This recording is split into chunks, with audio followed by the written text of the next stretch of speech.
You're listening to The Voice of Reason with Mark Reed and Ted Durden, only on LA Talk Radio. Good evening and welcome to another edition of The Voice of Reason. My name is Ted Durden. I'm a Southern Democrat. And my name is Mark Reed, a West Coast Republican. And together we are The Voice of Reason. This is a politically driven podcast where civil discourse is the order of the day, where Mark and I believe that there are more things that unite us than there are things that divide us. And as always, I'll throw the opening of the show to Mark Reed. Well, we have a real breaking news here. I actually received a memorandum from the VA, from an individual who works at the VA, so okay. I can't divulge my sources here, but it's a huge policy change, which I think is great. It is getting out there a little bit, but it is it's an expanded patronage policy. It comes from the Deputy Undersecretary for Benefits. It expands access to the Department of Defense and Homeland Security for certain morale, welfare, and recreational privileges to certain veterans and their caregivers.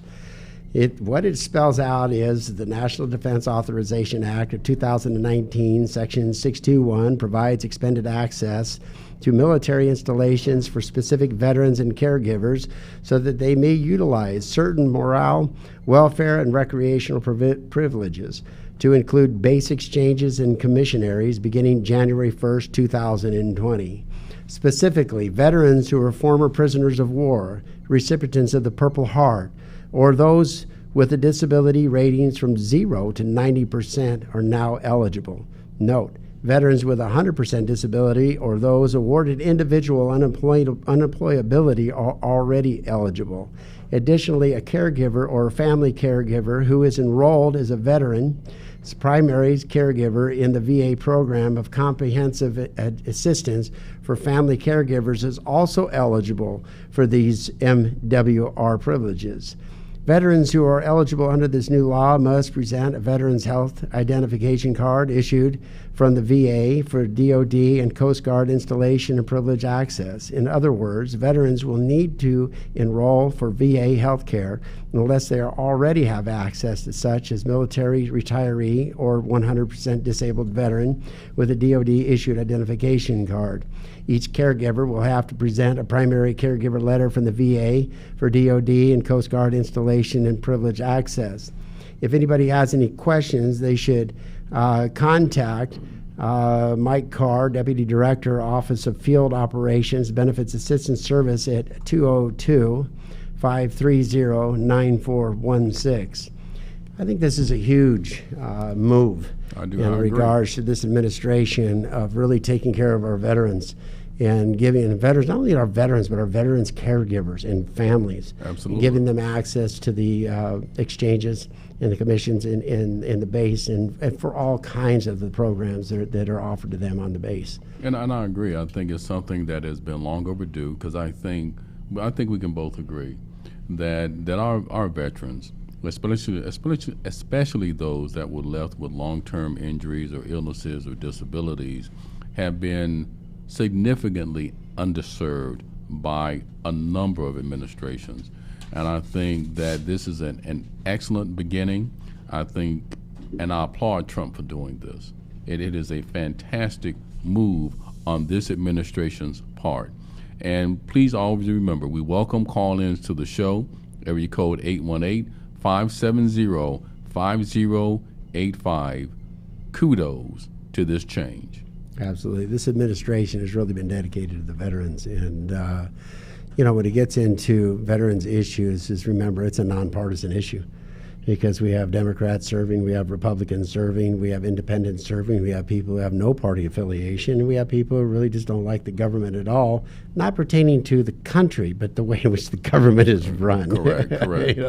They've had it with the politics, but they love the country. That's the reason why they serve. And they serve unselfishly. Right. They know that they can go to a foreign country and die, and it's truly our 3%ers in this country that give us all of our rights, give us all of our privileges and freedoms. No, and I agree, especially like you said, those who make the ultimate sacrifice for this country. Absolutely. But it's not only that. This new policy change really acknowledges the families as well. And remember, It does. as an individual that's served, my family has served and has cashed the check on several occasions. The families serve with, the significant others serve with. No different than our first responders. When a cop goes out on the beat, their wife sits there for that 8 hours that they're waiting for their husband to come home safe and alive. And in today's atmosphere, that's a scary proposition anymore, because they don't know if their husband's going to come back, or even their wife, because there are a lot of women serving in blue. And I think you're right. I think it goes all across the board, because oftentimes, because I have a nephew who served in the military. He did 3 tours in Iraq. And when he went on tour, his wife never knew where he was going, because he could not tell her. Right. And she never knew if he was going to ever come back home again. And if he did, was it going to be fully intact, maintaining all of his faculties, partial dismemberment, or in a body bag? Yeah, it's a lot of stress. No, it is absolutely. So again, kudos where this policy change is also lending itself to the caregivers as well. Again, kudos. Yeah, so all you veterans out there, contact your VA benefits administrators and ask them about this change. If you haven't been notified of it already, ask them about it, get it going. I mean, that's all I can say, because it was limited access before, and now it's open access. Correct. So give them a call, find out what you need to do, get her done. All right. Ted, what's the next story that I know you had a couple of things that you wanted to talk about. I believe you wanted to talk about this little scandal about the divorce and right with Ilhan Omar. Yes. I mean, what a cluster fork. Yes, I said fork. Yes, I did.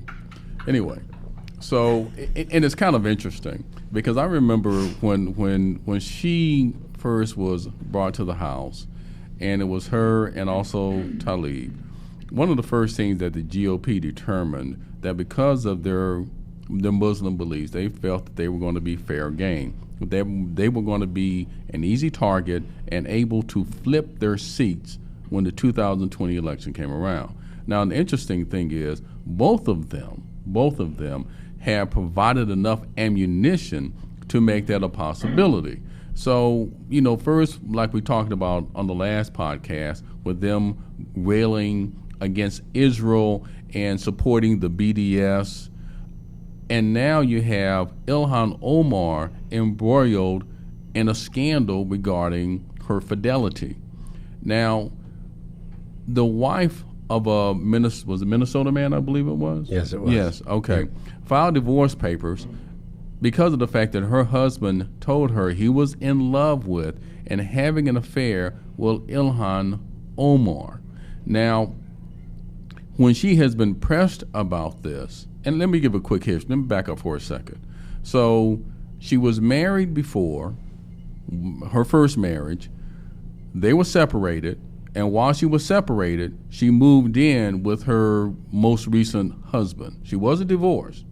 So then she divorced him and married, I can't recall it, I may be pronouncing his last name incorrectly, but Hersey, I believe is his name. Now, supposedly, they separated, and then she started having an affair with this gentleman who worked for her campaign. Now, she's recently come under the federal investigation because they believe that she was taking campaign money and paying for his trips, paying for his paramour. That's what they've said. There have been some people that have looked at it topically and said, as long as the reports and the records indicate that the money was spent legitimately, then there may be no ethics violation. The issue that I have with this is the Democratic Party, and again, I'm a Southern Democrat. It's a Democrat Party. Right. Not democratic. Remember, there's nothing democratic about the way they behave sometimes. Well, either side. But the bottom line is this. Of course. They want to rail about Donald Trump and being a misogynist and about all the affairs that he has had. And yet on this particular issue, they have been as quiet as a mouse pissing on cotton. They don't say anything. Well, Ted, this is what we discussed this prior, because I was kind of hesitant, because I look at the personal life of an individual in office. It's their business. If they're off having an affair over here, they're doing this, their life's in a wreck. it doesn't influence, their work, their office. Right, you're right. It doesn't mean that they can't do their job. You're right. Yeah, the Democrats, have been notorious, from Barney Frank all the way down. They'll have all kinds of affairs. They'll do whatever, and they don't say a word. But a Republican will look at a woman the wrong way, and he raped her. And this is why they went after Kavanaugh. 40 years ago, he possibly did something somewhere. Who knows when or what, and possibly. And they went after him hook, tooth, and nail. So it's a double standard in the sense of morality and holding somebody accountable to their morals and what they preach. Now, yes, the Republican Party believes in the biblical, they're moral, they believe in the family and all of this. So they're held to this different standard. So they're attacked whenever they do something, how would you say, wrong or have an affair. Okay, so I didn't want to address it because I think that is their own scandalous life outside of D.C. No. Now what's happened is the National Legal and Policy Center filed charges, and complaints for payments made to her campaign manager, which totaled over $250,000. His travel expenses. Now, a campaign manager doesn't have to travel with you everywhere you go. Doesn't have to sleep in the same hotel room that you go into. They're managing your campaign. Okay, so this is where they're making the complaint of saying that she paid him while having an affair with him, which is unethical in the essence of a campaign manager and doing his job.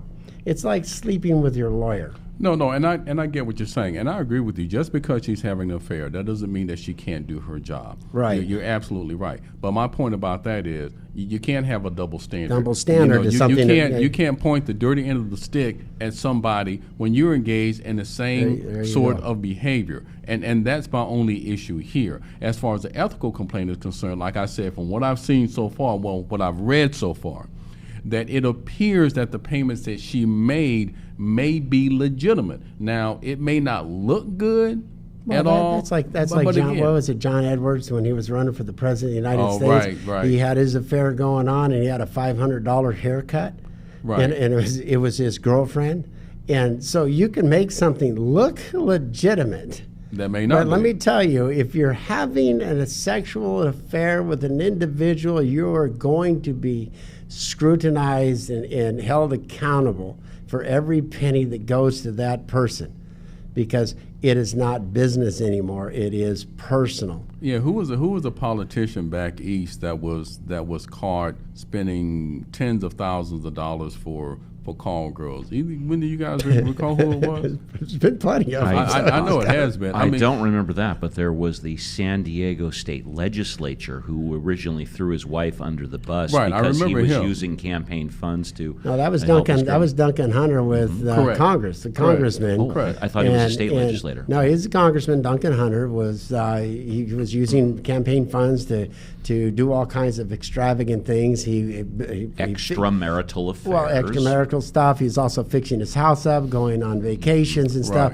And then when he got busted, he threw his wife under the bus. And then the wife got a sweet deal, and then they're going to have her testify against him or something like that. Something like that. So, but these are all the nefarious relationships. Like I say, if you're going to, let's use the terminology, if you're going to bungle in the jungle, you're going to have to pay the monkey eventually. Right. I mean, because even by the very same token, there's a Anthony Weiner was spanking the monkey, by the way. Well, Anthony Weiner is the only one who lost a congressional seat in a sex scandal where there was no sex involved. I think, guys, it's time for a break. It's time to pay our bills. Yes, it is. And you're listening to The Voice of Reason with Ted Durden and Mark Reed. Spank that monkey. And The Voice of Reason is brought to you by... Voice of Reason is brought to you by churchandlaw.com. 818-230-3110 if you have any questions, need legal advice about workers' compensation, employment, and labor law. churchandlaw.com. 818-230-3110. The Voice of Reason is also brought to you by Honda. We have a text that came in just before the break, and the text is very simple. It's addressed to Mark, but I think it's appropriate for both Mark or Ted. Okay. Mark, you've been a congressional candidate for many years. You know many people in office. Do we draw the line in politics nowadays when it comes to the personal life, or is anything fair game? Take a moment to think about it. Back to the Voice of Reason with Ted Durden and Mark Reed. In answering that I think about it right now. I do believe, myself personally, I believe that in the political arena, your personal life has an influence on your public life.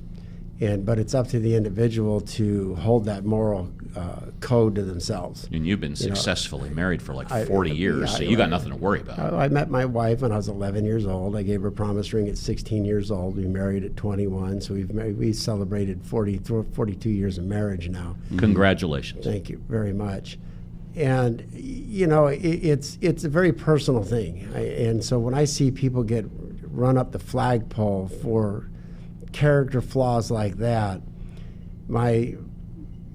it's not even getting religious. It's almost like your Christian faith tells you to pray for the individual and hope that they really find resolutions to their personal life and their personal problems, because those are very personal issues.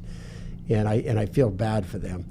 If they Is it all fair game, though? I think that's the question of the text. Is it fair game? I guess in the nasty political arena, it is. It is fair in the nasty political arena. But what are we aspiring to? Yeah, but here's the thing, and I'll tell you why it's fair game. The reason that it's fair game is because, and as you just touched on, it goes to character. It goes to character, and it goes to trustworthiness. That's what it goes to. It does. I mean, when we're talking about on Omar, she has. Well, wait, Ted. Don't you think the party? No, but give me a second. No, but give me a second. Okay. Give me a second. Okay. She's having this affair. They ask her questions about it. She refused to ask them questions about it. By the very same token, you look at the West Virginia GOP state senator, Mike Maroney, who just recently had to turn himself in because he was caught soliciting prostitutes. And again, it goes, and he has offered his resignation. It goes to character. It goes to untrustworthiness. It goes to, is this the sort of person that I want to be representing me in office? Okay, that's what it comes down to. What I was going to break in on that is do I think that it's fair game publicly to humiliate an individual that's having a personal crisis? And that is a personal crisis. Anybody who's gone through a divorce knows what a personal crisis that can be. Yes, it means they got caught. Yeah, they got busted, okay? There you go. But you have the Speaker of the House and you have the minority Speaker of the House who is controlling their caucuses. Okay, an individual that goes out and does that, goes out and sees prostitutes, goes out and does something illegal, goes out and has an affair. Don't you think that the Speaker of the House or the minority Speaker of the House, either in the House or the Senate, doesn't matter which one, will take that person aside and say, clean up your mess? If you don't clean up your mess, we're asking for your resignation. We're going to censor you, and we're going to remove you from certain committees because you're vulnerable in the sense of the way in which you're doing your job. Which is exactly what they did to Senator Al Frank, and he resigned and then tried to get it back, and sorry, pal, too late. Exactly. There's an honorable way for people to act, and there's a dishonorable way for people to act. Even in the military, you cannot go off and have affairs. No, you can't. You can be discharged, dishonorably discharged. That's correct. Even in the banking industry, if you go off and have an affair as a bank manager, they can discharge you because now you're subject to extortion. There's certain moral codes that any organization has, and you abide by those, otherwise you're relieved. Those moral codes should be implemented in Congress, but by Congress. For it to be a political policy campaign issue.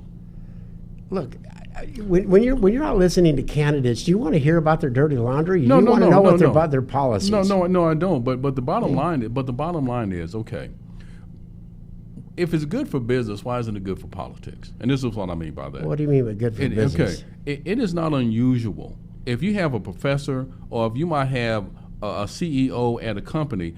Oftentimes, there is a moral turpitude clause in their contract. Yes. That if you gauge in behavior that is contrary or reflects badly or adversely upon that company, you can be discharged. However, what Ted is saying is if you're making money hand over fist, they will look the other way. And That's what I was saying. But here's the problem. Here's what has happened in Congress. Right. Yeah, because again, it's a political swamp. It's a political swamp, and so because of the fact that both parties are so desperate to hold on to the majority in either the House or in the Senate, they often are willing to look the other way when a member of the Senate or the House are engaging in behavior that's egregious. And again, the gentleman's name I think was Stephen, I can't remember his last name, the way he used to harp on. He was an obvious racist and an obvious bigot. What was the biggest thing that they did to him? They took him off committees. That's what the Republicans eventually did. But this is a man who was a senator of the United States. Everyone is aware of what his racial leanings are, and yet he is still in the Senate. And so, but because of the fact the Republican Party wants to maintain their majority, they look the other way. It's no different than with the Democratic House. I gotta say, you're touching on exactly what I'm saying. Don't you think that the Speaker of the House, Mitch McConnell, should take that individual to the side and censure him and say you're off certain committees until you clean this up? And I agree 100%. And I'm going to touch on Ilhan Omar again, but in a different fashion. And it's a question that I have. Now, there was an inordinate amount of women that were elected to the House. I think it's the most women that have been elected to the House in American history. Right. Why? Can anybody explain to me is AOC, Tlaib, and Omar, why are they the face of these women? We don't hear anything from them. All we hear are these three women, two of them railing against Israel. AOC, I just wish she would go somewhere and shut up, just to the point that recently there was an article about Chuck Schumer who was threatening consultants if they assist progressive in pursuing Republican seats. Because I'm telling you, the established Democrats that are in the House, they're getting tired of them. And my question, I go right back to it, why are these three women in the House the only ones that we hear from? I would like to believe that the other women that were there, that were elected, are doing some good, that they're doing something. Ted, don't hold back. Tell us what you really think. The reason why, the passion. I need a drink. The passion. I didn't bring my flask in. The reason why you have the passion that you have is looking at the undercurrent of the swamp that is supporting them. Okay, there was a great article, I believe it was in the Washington Post, and it talked about why is Nancy Pelosi silent on the progressive left, which is Tlaib, Omar, and Ocasio-Cortez. We know why are they silent? No, it's they the accused money. her of being a bigot. Well, exactly. But the reason why is because of the major donors of the Democrat Party right now are progressive left. They want the party to go far left. So they don't want to shoot the golden goose. So they cannot put a muzzle on these three women. Which is exactly what Ted was saying. If you bring the money in, you're going to look the other way. Right. Yes. But here's the problem. Here's the problem that Pelosi's bringing the money in too, and that's why she doesn't want to. Right. How would you say chastise these three, because they are the new young progressive voice and look of the frustrations within a broken capitalist system, feeling that it's, how would you say, shifted towards the upper 3%, the upper 1%ers or 3%ers, what they call them. Right. But their fix for it is a communist socialist fix. It won't work. No, it is. But see, here's a problem, and I said this, and I'm going to maintain this position. The progressives are going to do to the Democratic Party what the Tea Party did to the Republican Party, and here's the problem that the progressives, here's the problem they're creating. At almost every town meeting that a Democratic candidate for the president has, they are relentlessly hounded by progressives in the audience demanding that Donald Trump be impeached. Nancy Pelosi is walking an extremely fine line. Her commitment has simply been, we will pursue it when we have sufficient evidence, because the fear of the established Democratic Party is if we do this wrong or if we do this too soon, all they're going to do is, as Donald Trump said, walk his ass right back into the White House. That's what they're going to do. And what she really means is she doesn't have the votes yet to do it. It doesn't matter, because even if they have the votes in the House, it's never going to pass the Senate. It won't pass the Senate. Exactly. Because she doesn't have the votes Right, to do she it. doesn't. But remember, Nadler, Schumer, Pelosi all experienced the era of Bill Clinton, and when the Republicans tried to impeach him, Right. what happened? They didn't get him out of office. No, they didn't. Okay, his They didn't. approval ratings shot up to 73%. Correct. Because America thought this was dirty politics, Yes. and that was it. Who cares what Bill Clinton's doing on his own time? Who cares that he's getting these things? But he wasn't doing it on his own time. I understand that. He was doing it in the Oval Office. When he was on confidential calls. I understand that. But the way in which he was being attacked and dragged through the mud, this is why I'm kind of bringing out that to me it's not open game, but it's become open game because it's the swamp and it's the way in which people campaign. They try to drag. Look how many successful dirt campaigns they've thrown on people. And God, what was that one guy in the mid states? They claimed he had all kinds of affairs with 14 and 16-year-olds as well. Oh, you're talking about Moore out of Alabama? Yes, exactly. Okay. Yeah. The same thing. Whatever happened to him? No, nothing. He just lost the campaign. Well, he's trying to. He's trying to come back. He's actually trying to mount a comeback. He's trying to mount a comeback. Yeah. You look at Anthony Weiner. If Anthony Weiner could have had a comeback, he was going for the mayor of New York, he was doing really good until he screwed up and did the same thing he did before. Okay, so people with sexual, how would you say, improprieties, people have an ability to forgive and look the other way. And if you make it a priority in your campaign and not a policy issues in your campaign, if you make just that a character attack, it will reverse itself on you and you will lose. I'm going to tell you a perfect example of that, of what a forgiving nation we can be at times. Marion Barry. Now, this was a man who was caught on video smoking crack, talking about how much he loved crack. And guess what? He got reelected. Yeah. He got reelected. Because in spite of what was being said about him, you had that constituency of his that was staunch supporters of him and still believed in him. That was mayor of Detroit, right? No, Washington, D.C. Please forgive me. Yeah. Right. Yeah. So that was an amazing thing to me. It really and truly was. People like honesty and sincerity, and they can forgive a person when they have fault. If you take 100%. You know, I was just talking to somebody about this, and, you know, I always love these apologies. And say, if I offended you, if I did, I don't accept your apology if it's an if in there. Correct. You know, if you feel you really did wrong, straight out apologize for the wrong. Don't couch it. Don't sit there and make excuses for it, and don't put it on the other person by saying, if I offended you. Meaning you chicken, little whiny, thin-skinned, person. You got offended. Well, if you did, little baby, I'm sorry. Right, It's like, give me a break. Right. So you look at that and you realize what politics is all about. It is a tough, mudslinging, dirty arena. And if we're going to clean it up, then we should not accept those things. We should demand from the Speaker of the House. If Omar's got these issues, then the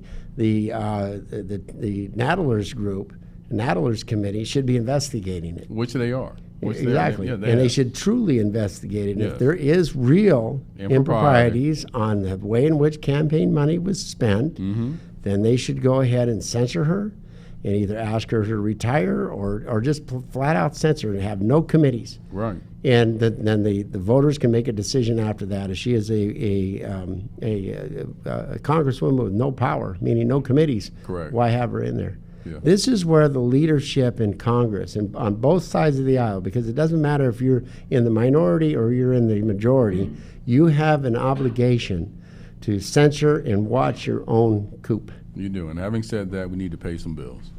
Absolutely. You're listening to The Voice of Reason with Ted Durden and Mark Reed. The Voice of Reason is brought to you by churchandlaw.com. 818-230-3110 if you need legal advice in the form of workers' compensation, employment, or labor law. Check out churchandlaw.com, 818-230-3110. And The Voice of Reason is also brought to you by Honda. We've got a commercial from Honda, and we'll be right back.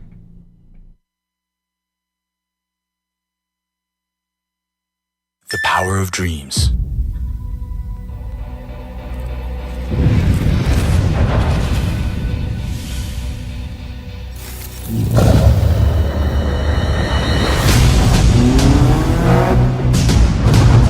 I am the front man who drives. My power keeps me ahead in the front line.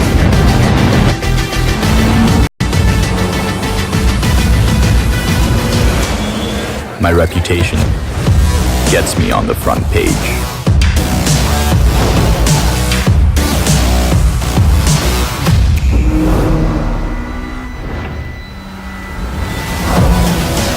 This is how I drive superiority. By being in the front row.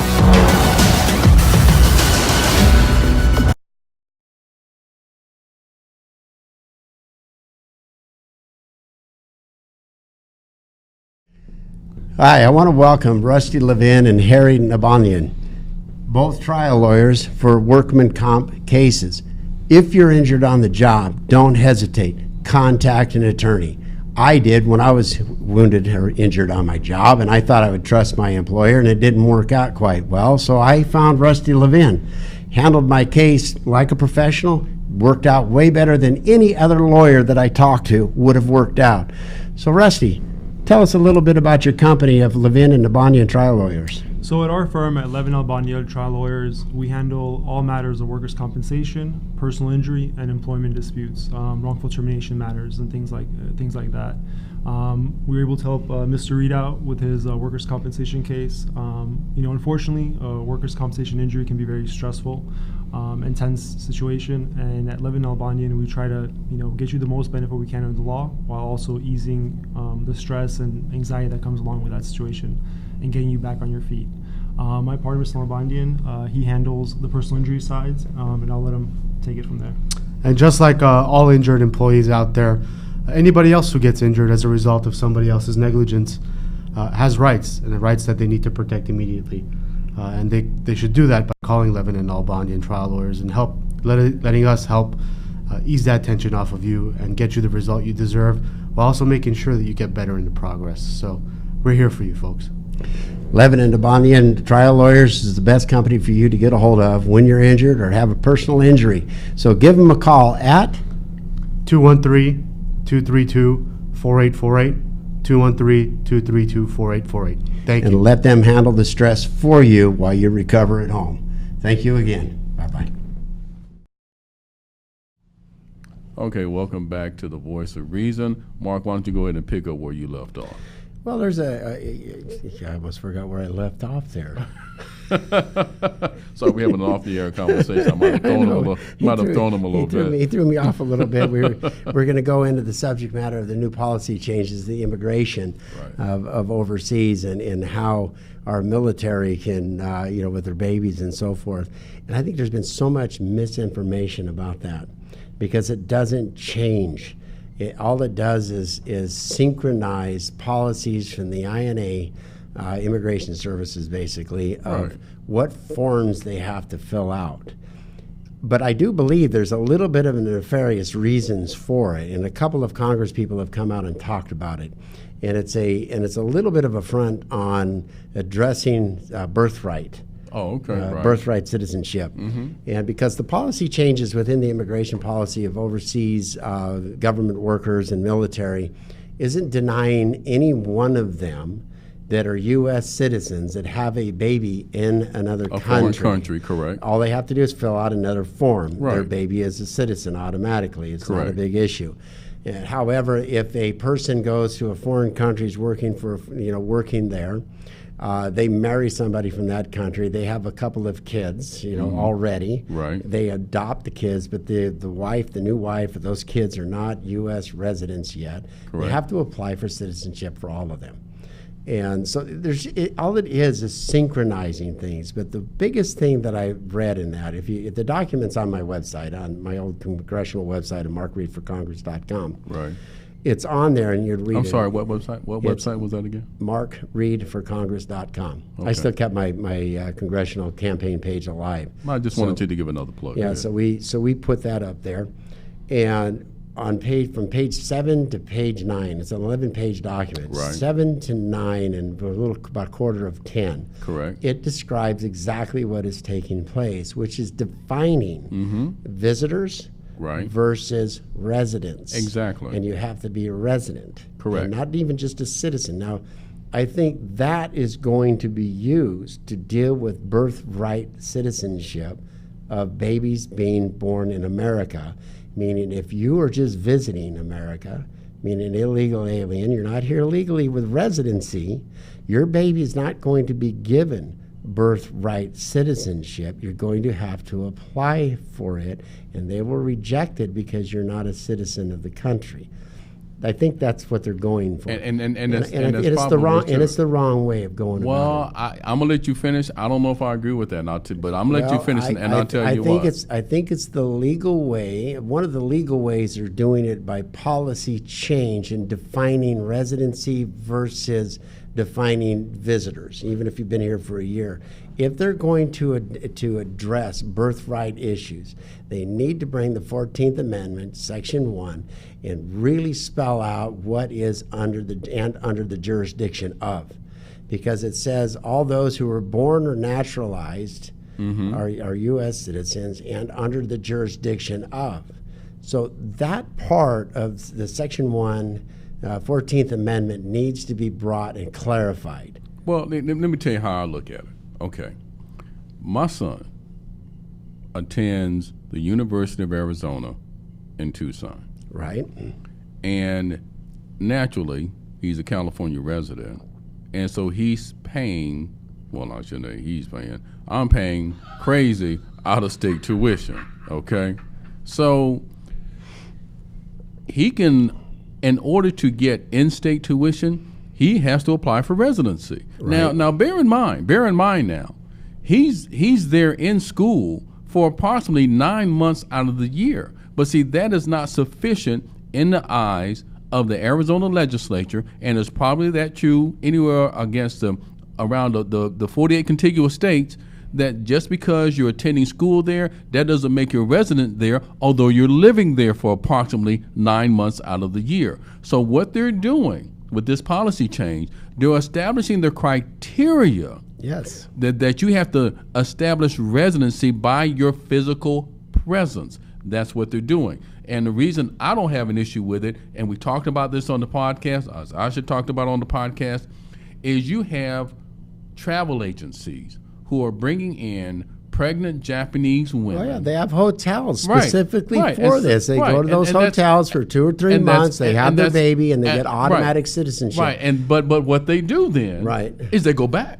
Absolutely, they go back. And so I think this policy change is done to close that loophole, because again, it's like we talked about. Not closing that loophole. Think about this, and this is what I brought up to one of my campaign consultants, and that is think about that child that was born in the United States 18 years ago. They're a U.S. citizen. They've never lived here, but they're a U.S. citizen. They've been living in Nicaragua or Honduras for the last 18 years. They have a baby. Is it a U.S. citizen or a citizen of Honduras or Nicaragua where they've lived? Well, no. In my opinion, it would be a resident of Nicaragua, because they've never been. Now they might, but because they're a resident of there, but they're a citizen. They're considered a legal citizen. Not under this policy. Well, under this policy change, you're right. Yeah, they're not considered an American citizen because of the fact that they haven't lived here. But again, but this policy change is effective October 19th, 2020 of next year, correct? Right.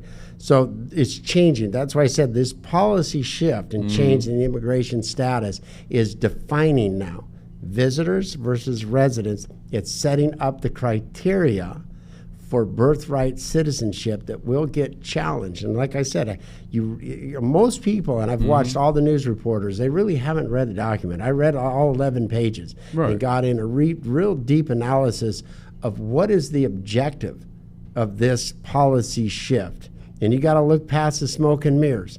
Yes, it realigns certain forms that they have to fill out. Correct. But what it is specifically doing is defining residency versus visitors versus criteria to be birthright citizenship. But again, at the end of the day, it comes down to two simple things.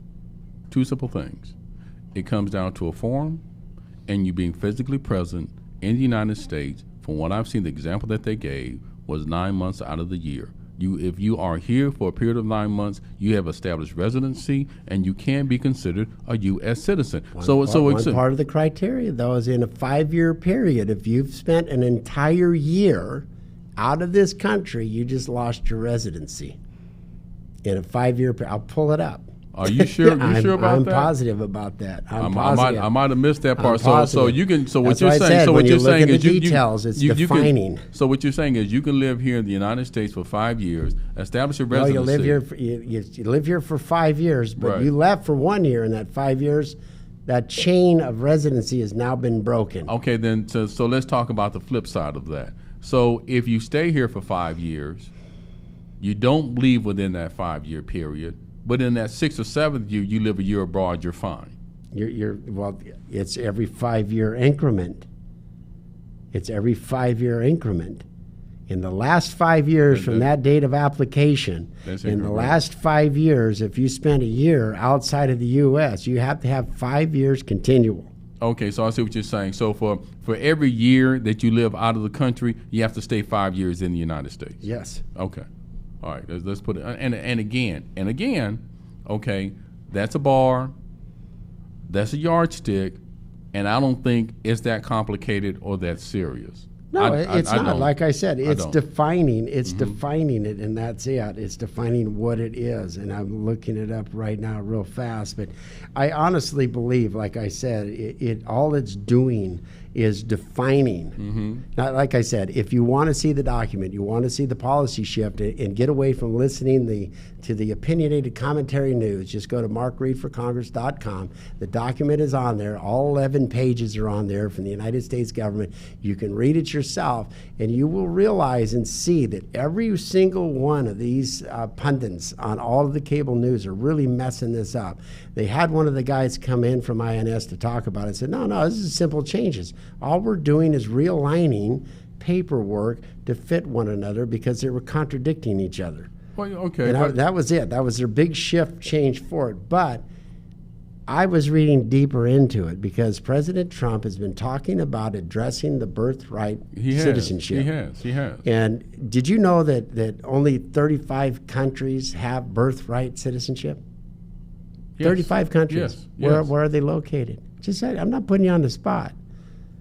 Well, I know It's all South America. It's all North America, It is. from Alaska all the way down to Brazil. Okay, it's those 35 countries have birthright because it's a Latin word, and that is that of the earth or that of the soil, birth of the soil. And realistically, if they dove into it and got out of the Latin terminology and used an American Indian terminology, it is maternal bloodline. It is the mother's bloodline. So if you wanted to really look at birthright citizenship, it should be attached to one simple thing. Where's the mother born? Where's the mother's residency? Where's the mother's citizenship? And it should be put onto the birth certificate. If you can come here and have your baby, we don't mind. But if you're a citizen of Germany, your mom has a baby here, you're automatically a citizen of Germany. It doesn't matter where you have the baby. See, that's what they need to address. I see what you're talking about. That should be that should become a UN policy all the way around, because now you stop all of this migration via birthright citizenship of bringing Russians, Chinese, Japanese, everybody over Canadian, here, whoever. because they have businesses now with hotels. They say, come over here, we put you up for 2 months, you have your baby. You go back a month later when you're okay to fly by the doctor, and you've got a U.S. citizen baby, and you have an anchor baby baby, which means you can come here. Right. And that stuff has to be addressed and stopped. No, I agree. With that, we got to pay our bills once again. Right. You're listening to The Voice of Reason with Ted Durden and Mark Reed. The Voice of Reason is brought to you by TurchinLaw.com, 818-230-3110. If you need any legal advice regarding workers' compensation, employment, or labor law, check out TurchinLaw.com, 818-230-3110. The Voice of Reason is also brought to you by Honda. We got a text in. We're now back to the Voice of Reason with Ted Durden and Mark Reed. And based on what you were guys just saying, the text reads as follows. Mark and Ted, what about simply that as long as a baby is born in the United States to parents that are legally allowed to be here, that baby should be a citizen. However, if the parents were not allowed to be here, then even if the baby was born here, they should not have automatic citizenship. That's a text that just came in. No, absolutely, because if you look back at the Lee case, back in the late 1800s, where the Lees were Chinese immigrants that Right. were here, working legally here. Right. They were residents. They had their child. Their child went back and forth to China several times. And at one time they said, wait a minute, are you a citizen? And that's how the case came about. But they were legally here. So if they're legally here and they have residency, yes. It's an American citizen. They're an American citizen at that point. And those two that are legally here should apply for a green card so they can stay. And there's no reason why not. This is the compassionate side of immigration. And that would eliminate all anchor babies. They would eliminate the anchor baby. But And what you were talking about earlier, right? The 5 year and the 1 year. The reality of the situation is that would affect an extremely small percentage of the American population. Ted's just pissed off because he's got to pay a lot of money for his kids' college. Yeah, well, wouldn't you be? I mean, come on. Come on. My kids are out of school with zero debt. That's another story, another show. Yeah, but you felt my pain. But you felt my pain, though. Ted, I'm always feeling you, be it pain, happiness, or whatever. I think Ted is proud and extremely happy to pay his son's bill. But like all of us that work hard for our money, we want to know our money's going for the right things. You're right. It doesn't about mean that. we love the bill. Right. I mean, you like driving around your new Honda. Do you like the bill? Actually, I got a great payment from Honda, and I mean, I don't like paying it, but it's better than it could have been. That's for sure. Let's look at some of our socialist Democrats or progressive Democrats here at affordable housing. I want a house for free. Yeah. Or like these, Mayor Garcetti right now and his administration building studios that are costing $720,000 a piece, a studio. Okay, my house doesn't cost $700,000 for a studio. No, but for to live in. For the He homeless people to means live a in. studio apartment that's Right. Studio 500 square feet. Right, yeah, One to- room. I think live they're in. 600 square feet. They live in it. It comes with a bed, a stove, a couch, a bathroom, and that's about it. And I feel you there because you can house the homeless in motels for $100 a night, and that's $36,000 a year. Look, Yeah, I'm a exactly. builder. I build houses. Well, there you go. I can build a 3,500 square foot house for $400,000, and it's got 5 bedrooms in it and a 3-car garage and ample space to do all kinds of stuff in it. So Well, as I say many times, just follow the money, you'll get the answers. you look at what our city is doing, but this gets into another story that kind of fell in my lap as well. And my family are cops. Right. Okay, I have a strong affinity and high respect for our police departments, our fire departments, our CHP, our state troopers, all the boots on the ground of all of our first responders. I will never chastise them. But we've had a couple of incidences. One, was it Vegas? The guy pretended he got shot by a sniper by a affordable housing unit across the Right, street, and right. found out there was no sniper there. Correct. That is such a nasty stain on coppers in general, and I'm really happy they're going to roast this guy. Yeah, and it Period. happened, and it actually happened recently. That was very recently. Right. Now, there's another one that came out on a website. I love this website. I'm going to give it a plug. It's calwatchdog.com. It's the California Highway Patrol. right. And what they were doing is when they had to do certain street closures and so forth, Or construction. the highway patrolman would go out there. He sits in his car for 4 hours. Right? Pretty much. I mean, it's really a brutal, and actually, it kind of is. I mean, if you have to sit in your car for 4 hours, but not with their the internet paycheck, nowadays. but their paycheck is pretty good, so I'll sit in my car for 4 hours. Sure. But the problem is, it was a rampant scandal going on of them turning in 8 hours. Right. And it's all overtime work because those kind of jobs were done outside of their patrol hours. So it was always overtime work. So it was a big scandal that took place, and I believe our Attorney General, Cooley, is the one who brought it out. But one of the things, I was going to read 3 of the things that took place during Schwarzenegger's, and it really shocked me, actually. And it says the scandal echoes those seen in Schwarzenegger's year. Right. The scandal marks the end of a decade of relatively quiet for the California's largest law enforcement agency among allegations against the CHP during Schwarzenegger's administration.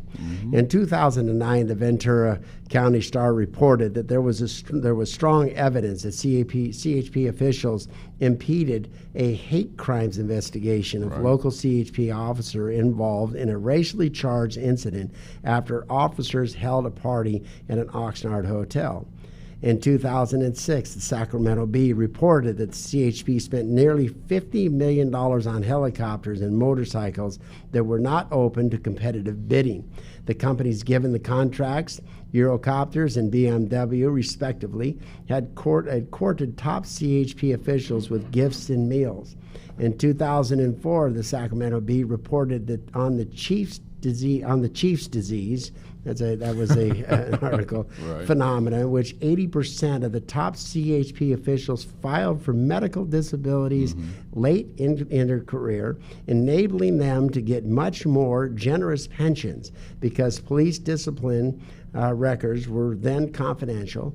B reporters confirmed the scandal through workers' compensation claims filed by the CHP executives. You know, when departments like this that rely on public trust and scandals happen like this, they should be nailed up on the cross. But this is nothing new because the fire department, the police department, Absolutely. the CHP, they all wait till the end of their careers, till the pension and Social Security kick in, and then they all file workers' compensation cases. I mean, this may be a surprise to you and some of the listeners, but Ted and I have been known about this for years. It's no secret. Yeah, we see that all the time. But you see how bizarre it is? If it's a known thing happening in the industry and somebody like myself, not involved, you two are working in the workers' comp industry, you see it all the time. We don't see it as the general public. So when it comes out and individuals like yourself, this is common practice, kind of like the college scandals that are coming out. But it's not, and Ted, I'm sorry, but it's not necessarily a scam because Mark, just think about it for just a moment. I'll let you talk to Ted about it. You have a fireman who's been legitimately doing his job for 30 years. Right. I don't think it's possible that he wouldn't be injured on the job being a fireman for 30 years. And I'll let you talk the rest about it to Ted. No, that's true because it's not unusual for a fireman, even a policeman, to have what they call, continuous or cumulative trauma as a result of, just the buildup of the physical demands of the job. Yeah. If you look at an entertainer like Michael Jackson or Prince. But here's what I wanted to say, though, when you're talking about the overtime scandal. That's something that has plagued public agencies since time immemorial. Because if you look back, look at jails. Look at the L.A. Department of Sheriffs. All the overtime that these guys were clocking in the jails, where you would have 1 or 2 guys who were making almost $300,000 a year just in overtime alone. And that was something that was finally addressed. So I'm not overly surprised by it. I mean, it's another indication of just how corrupt some public agencies can be if there is not sufficient oversight. Exactly. Now, on that note, we wanted to touch one more subject, and that is Kirsten Gillibrand has stepped down stepped down from the presidential race as a Correct. candidate. Correct. What interested me most in it, and I'm going to read, I wrote something up. What interested me most in it was one of her comments, and you're going to like this. Yeah, because I haven't heard her comment, so I'm anxious. Well, her Go ahead. comment is she mentioned institutional racism. Oh. And it's huge. Haven't And we it heard is- that we've before used on The that Voice of before. Reason? And it's like, what is an example of institutional racism? The first line is changed. Yesterday, Senator Kirsten Gillibrand mentioned institutional racism as she dropped out of the contest to become the nominee of the Democrat Party to run against President Trump. And allow me to offer this example of institutionalized racism and the concept. I've talked about this several times. A minimum wage Correct. is institutional racism and classism. The minimum wage concept restricts the weakest among us from entering the workplace. How should that be characterized? How about just characterizing what it is? It seems to be and appears to be fully institutional racism and classism. Yes, it is. If one is worth $3 or $7 an hour as a prospective employee, would an employer hire him or her for $10 an hour? Absolutely not. Thus, the concept of minimum wage has created a permanent underclass. Could that be characterized, Ted, as racism or classism? Those politicians such as Sanders who promote this concept apparently are willing to accept the institutional racism and classism as collateral damage and appear to believe that the ends, political power, justifies the means. Institutionalized racism and classism. My best guess is that institutionalized racism is not that to which Senator Gillibrand was referring. Additionally, the higher the minimum wage, the greater will be the incentive for illegal border crossings. Since the primary reason for unauthorized entries into our country is economics, the critical question in this, and bringing it up even by her, who's close in it, in the Senate, Right. is why has Congress created this situation and allow it? The bottom line is it appears that many of our problems are rooted in Congress and the Federal Reserve Board, which is the economy and keeping a permanent underclass. What do you think about that, Ted? Well, it's Nice to something. kind of spelled out. It's something that we've talked about on the show before, where you have the Democratic candidates are not giving any consideration to how a $15 minimum wage is going to affect the minority class in this country. That's the bottom line, because it's like I talked about. When you have somebody that's being paid $15 an hour, it's difficult enough as it is. When you go into certain parts of the city, they hire those people to look most like them. That's what happens. Yep. And blacks are on the bottom rung of the ladder. They just are. We're not going to get those jobs. We won't. It is first going to go to whites, and then possibly after that it may go to Hispanics, and then after that it might go to us. But we will always be on the low rung of the economic ladder. That's just a reality. And the fact that you have Democratic candidates who are pandering, that's what they're doing. They're pandering. They are. They're selling it out They're for the pandering vote for and for votes. the power. That's exactly what they're doing. And they're doing to the detriment of blacks as far as I'm concerned. That's how I see it. It is continuing to, again, keep us down. That's how I see it. I think it affects, it not only primarily affects blacks, yes, because of the problems with education, opportunity zones, and so forth. And I'm going to kind of wrap this up because we got 2 minutes left here, Ted. I honestly believe that the drive for power on both sides of the aisle, we've talked about racism, we talked about the weaponizing of racism, we're talking about class, we're talking about the minimum wage. The power, the drive for power and control of the House and the Senate is really throwing the average person under the bus, and that goes to both parties, not just one party. I think they both do it very effectively. And on that note, I want to thank everybody for allowing us to come into your living rooms, into your cars, into your computers, and sharing our ideas on a civil way and talking about the issues that matter to us. And it's a conversation that really needs to take place this way in Washington, D.C. In fact, I had a very good conversation with a friend of mine that is part of the current administration, and she agreed completely. Ted, bring it on home for us. Thanks again, and I'll echo Mark for tuning into this podcast. And remember, ignorance prevails when rational minds sit back and do nothing. Please be sure to tune in next week. Absolutely. You've been listening to The Voice of Reason with Ted Durden and Mark Reed. The Voice of Reason is brought to you by churchandlaw.com, 818-230-3110. If you need any legal advice regarding workers' compensation, employment, or labor law, check out churchandlaw.com. And The Voice of Reason is brought to you also by Honda. For Ted Durden and Mark Reed, my name is Steve Appel. We'll see you again next week on The Voice of Reason. You're listening to The Voice of Reason with Mark Reed and Ted Durden, only on LA Talk Radio.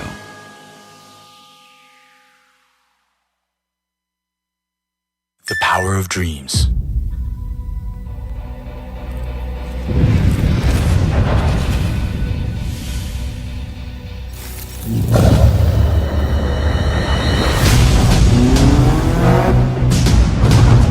I am the front man who drives. My power keeps me ahead in the front line.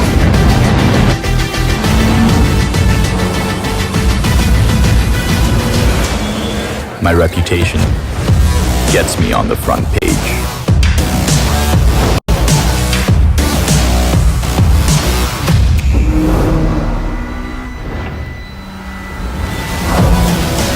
This is how I drive superiority.